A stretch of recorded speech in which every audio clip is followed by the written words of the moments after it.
Hey guys, what's up? Emo Cat Dad here, hanging out with you, bringing you yet another edition of Emo Cat Dad Listens. It's day 75, so, there was really no other choice than to have me check out the 1975. If you're new here, what I do is every day of 2024, I vow to check out a new band or artist. I check out 4 songs from across their discography, give you my initial thoughts on the songs, give you my ranking of the songs, and of course give you my overall thoughts based on what I just heard. So what do I know about the 1975? I'm aware they're like an alternative pop band, or at least that's how I've interpreted them through random people talking about them and the interviews here and there I have heard that reference them. Yeah, I don't believe I've heard any 1975. It's very possible that I've heard a song in passing and just didn't know it was them. But I'm familiar with Matty Healy and co. by name only, so what I'm expecting is some fun alt pop. I've been told that if I like bands like Panic at the Disco, that the 1975 will be right up my alley. So here I am, day 75 on the 1975. Alright, so the first song I checked out was from their debut album, which was self-titled, and I checked out the track Robbers.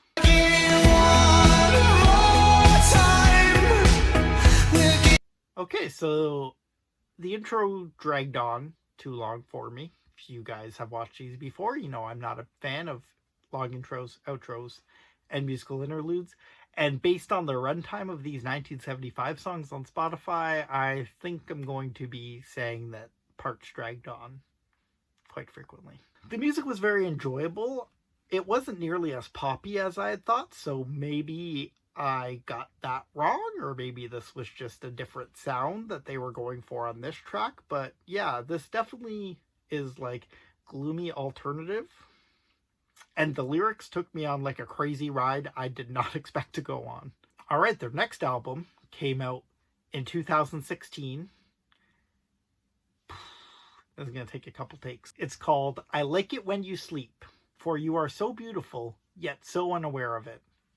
Nailed it. And I checked out Somebody Else, which is their most popular song, it seems. To think about you with somebody else. Okay. This is more what I expected from the 1975. This is like a perfect 80s tinged pop song. Matty Healy's vocal performance on the second verse alone should be the stuff of legend. I really dug the bridge in the song. I got excited when it hit, but then it repeated the lines over and over again, like 3 times. Had the bridge just been once, maybe even twice, I would have enjoyed it a lot more. But the fact that it just kept going on and on with the repetitiveness kind of took me out of it. And while I'm on the subject of repetitiveness, the lyrics do repeat some on this one. But generally, they're kind of in the background as more of like a background vocal or like a reprise section. So it doesn't bother me as much. But yeah, the bridge went from being really strong to meh pretty fast. Alright, moving on to their 2018 album, A Brief Inquiry into Online Relationships. That was a one take. I checked out It's Not Living If It's Not With You.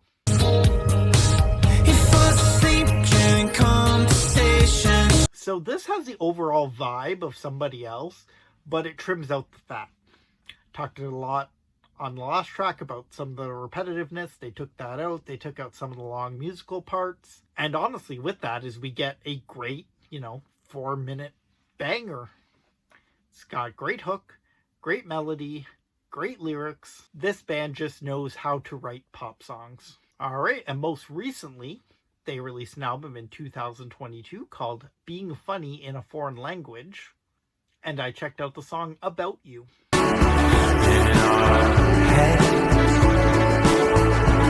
I hear saxophone. I've said it before. If you want me to enjoy your music, throw some saxophone in there. And I hear it. Barely, though. It's very muted in the background a lot of the time. And unfortunately, the part you hear it the best is in the way too long outro. This song goes back to their more alternative roots like Robbers was. My favorite part was probably the female vocal part that they inserted in. That was the shining moment for me, and I don't even know this vocalist's name because they weren't in the credits. So, yeah. Alright, so those are the 4 songs I checked out from the 1975. Let's rank them. At number 1, It's Not Living. All the greatness of somebody else, but trimmed down into a nice compact package. If you could write a great song in 3 minutes, you should do it.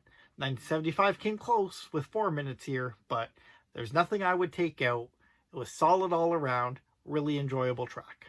At number 2, Somebody Else. Really loved parts of this, and that second verse was probably my favorite sound sonically that I heard of the 1975.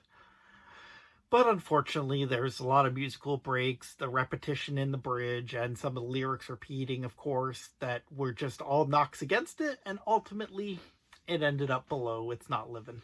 At 3, I'm going to go Robbers. This was more alternative than I expected it to be, but that's not necessarily a bad thing. I still like alternative. I do like me some pop sensibilities and would have preferred some of that in here since the 2 obvious pop songs ended up at 1 and 2.